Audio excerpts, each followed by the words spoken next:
Fala galera, meu nome é Lion Lopes, esse é o canal SL e está começando mais um Papo Legal.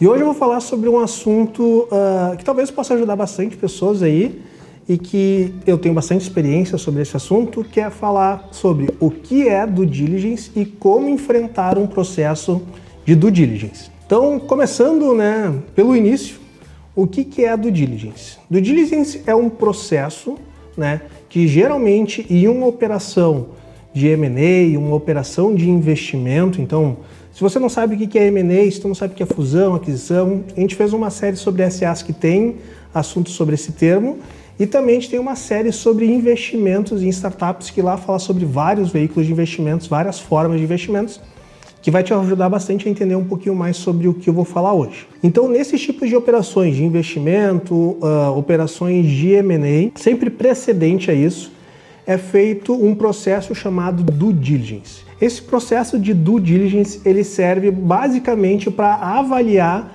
a empresa-alvo. Então, o que é a empresa-alvo? A empresa que vai ser objeto desse processo, dessa operação de M&A ou uma operação de investimento. Então, muito comum nas empresas que estão sendo compradas e também nas empresas que estão recebendo investimento. Então, o comprador ou o investidor, ele vai fazer uma análise pregressa dessa empresa, verificando todas as questões relacionadas a contratos, societário, tributário, trabalhista, propriedade intelectual, a parte financeira e contábil também, para entender justamente como que é a saúde dessa empresa, se não tem, como a gente fala aqui no mercado, se não tem nenhum esqueleto no armário.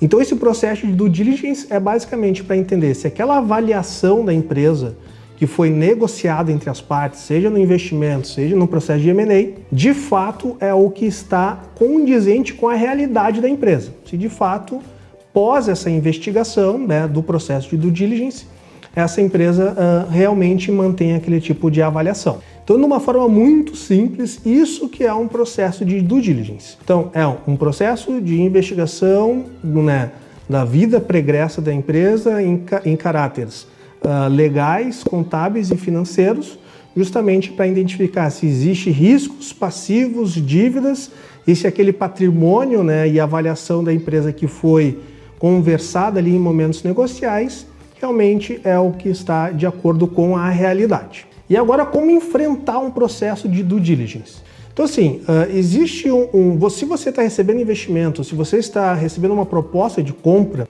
a primeira impressão que tu vai passar para o teu investidor ou para o teu potencial comprador da tua empresa é durante o processo de due diligence. O processo de due diligence é um processo bem complexo, bem burocrático e bem trabalhoso. Tanto para a empresa que está sendo objeto da due diligence, quanto para a empresa que está fazendo o processo de due diligence. Já vou adiantar para vocês, em operações de M&A, de compra, operações de investimento de valores mais altos, o processo de due diligence vai ser muito trabalhoso. Quando eu falo trabalhoso, é porque a empresa vai ter que disponibilizar um rol de documentação, um rol muito amplo de documentação, em todas essas áreas, parte contratual, a parte de propriedade intelectual, a parte societária, tributária, trabalhista, todo esse rol de documentos legais vão ter que ser disponibilizados e também os documentos contábeis. Então a due diligence sempre vai existir nesses dois âmbitos, due diligence legal e due diligence financeiro contábil. Então ali a gente está falando aí por baixo, pessoal, realmente algo em torno aí de 300 documentos para cima. Então dependendo do tamanho da tua empresa, dependendo do quão antiga é essa tua empresa, essa documentação ainda pode ser até maior. E um processo de due diligence, geralmente, a empresa que é a target, a empresa objeto que vai ser investida ou vai ser comprada, ela vai ter um prazo relativamente curto ali, entre 15, 20, 30 dias, entre 15 e 30 dias, para obter toda essa documentação. E a empresa que vai fazer essa análise, ela vai demorar ali algo em torno de 45 dias a 60 dias, se for um processo de due diligence muito robusto. Obviamente, quando a gente fala em processos de investimentos menores, a due diligence ela vai ser mais branda, ela vai ser mais tranquila. Então, em processos de investimentos com valores baixos, em processos de investimentos como, por exemplo, em aceleradoras, o processo de due diligence ele é bem baixo. É basicamente analisar algumas questões macros da empresa e dar o go ou não go. Então eu acho que o primeiro passo para enfrentar um processo de due diligence de forma muito adequada é tu se preparar muito antes, é tu ter a tua empresa muito organizada em questões jurídicas e em questões contábeis. Aonde que o due diligence vai ser mais rigorosa? Eu posso falar com bastante tranquilidade, que é parte societária. Então a parte societária da tua empresa tem que estar toda redondinha.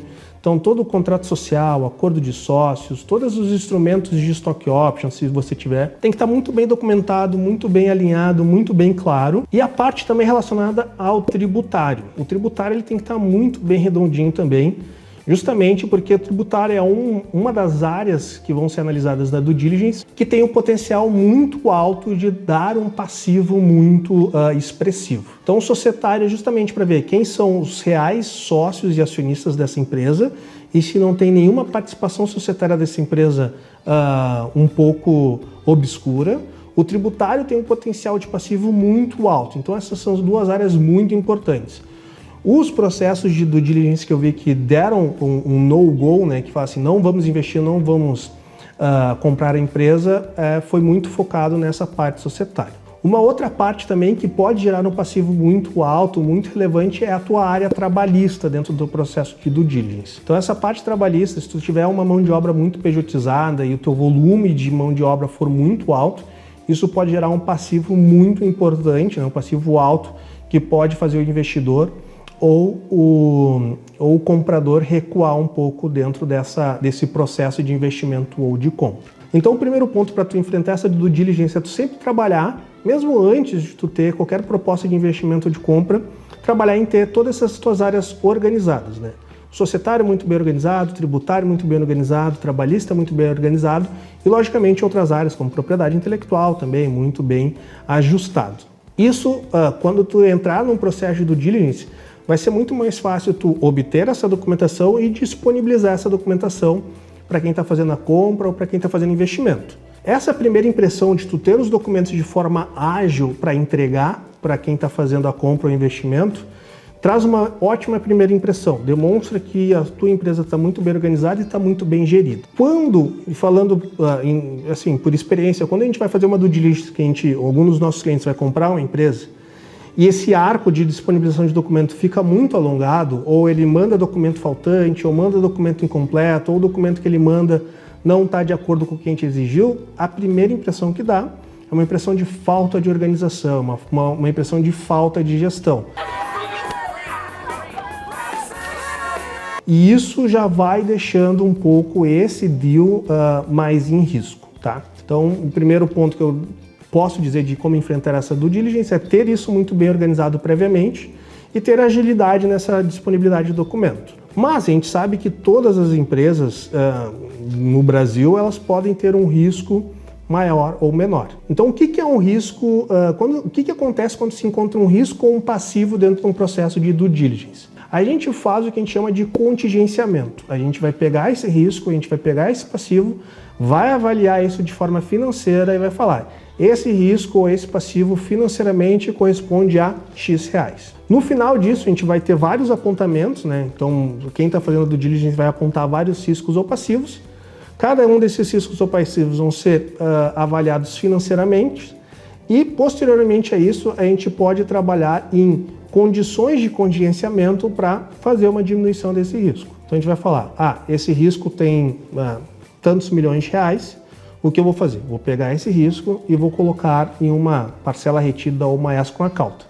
Não vou falar muito sobre isso nesse vídeo, mas se vocês quiserem entender como que é uma escrow account, como funciona a cláusula de parcela retida dentro de um processo de M&A, deixa nos comentários aqui embaixo. Então, assim, essa soma de contingenciamentos, né, de valores que devem ser contingenciados, eles têm um pouco de uma base mercadológica que, se ele tiver algo em torno de 10% sobre o valor da operação, por exemplo, uma operação de compra, se chegar até 10% desse valor de compra, é uma operação que a gente consegue lidar com ela através desses contingenciamentos. Se esse valor ficar muito mais alto do que isso, já coloca o deal bastante em risco e daí provavelmente os advisors, né, contadores, advogados de M&A, eles podem dar um posicionamento talvez que esse deal é um pouco arriscado e a gente não aconselha tanto a seguir em frente. Então assim, a melhor forma de tu enfrentar uma due diligence é tu ter uma boa gestão e uma boa gerência da sua empresa. Eu falo que tu sempre vai pagar a conta, né?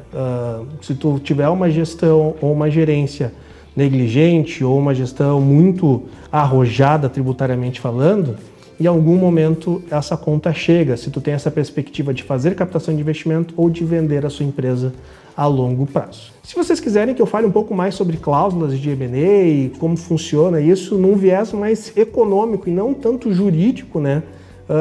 Deixa nos comentários aqui embaixo que eu vou compartilhar um pouco da minha experiência com vocês sobre essas operações de M&A e operações de investimentos. Então, esse é mais um papo legal aqui, espero que vocês tenham gostado. Deixem mais dúvidas aí ou sugestões. Eu gosto muito de falar de questões relacionadas a direito e economia, então se vocês tiverem dúvidas sobre isso, mande aqui nos comentários sugestões que eu vou ter o prazer de compartilhar com vocês um pouco da minha experiência, um pouco do meu conhecimento.